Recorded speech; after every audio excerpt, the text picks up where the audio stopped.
In Lima, we can appreciate the consequences of growing without realizing that we are damaging our capacity of relating with the environment which sustains us. One of the many ways to address this is through agriculture within the city.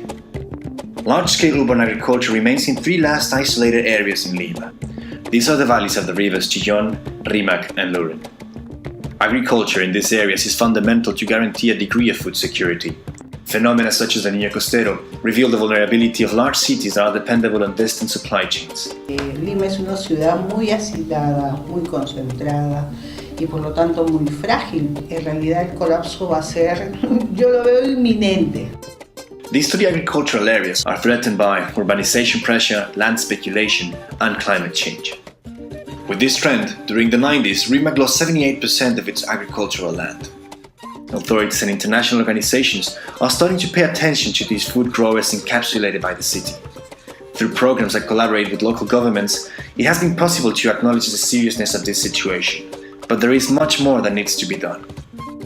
Additionally, there is another urban agriculture that deserves special attention: the intra-urban agriculture, found in the following areas: communal gardens, some of them with many years of experience, in schools, through school gardens and orchards, and in small house gardens. This urban agriculture is practiced despite strong scarcities, on an impossible terrain with few economic resources, and with water constraints at exorbitant prices. Under a productive and economic perspective, it doesn't make much sense. Small productions and the investment of valuable resources in areas where they are extremely scarce. The remaining question would be, why do they do it? Pero me siento bien, por eso, así nomás no me quiero ir a mi casa. A todos que estamos aquí, por eso estamos aquí. Creo que es la perseverancia de acá del grupo, que no se ha rendido a pesar de las adversidades. How can we measure someone's well-being? How worth is investing in social change, in the quality of life, or in achieving the promise of water? By itself, urban agriculture is no more than tomatoes, chard, and lettuce. But combined with people's will and the support of public and private institutions, and community strengthening, it can detonate a series of positive spillover effects. The transformation of areas within the community, and production of healthy food, not only for the producers, but also for neighbors.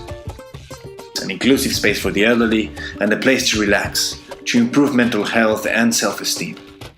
We also found that it may prevent the invasion of high-risk areas, or areas with an important ecosystemic value. If we persist to ignore this urban agriculture and its potential to transform urban scenarios, we will be missing a chance to support the population living in social and geographic peripheries. Understanding the why and the how of urban agriculture is a fundamental task to bring transformational change. Donde hay flores hay alegría, de verdad.